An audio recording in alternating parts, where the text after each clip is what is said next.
Stepping outside on Wednesday morning, I could see some damage from the windows, and these trees are just weighed down like incredibly with ice.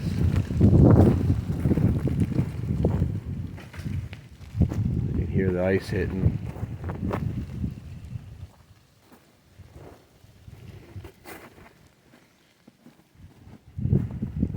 Freaking war zone.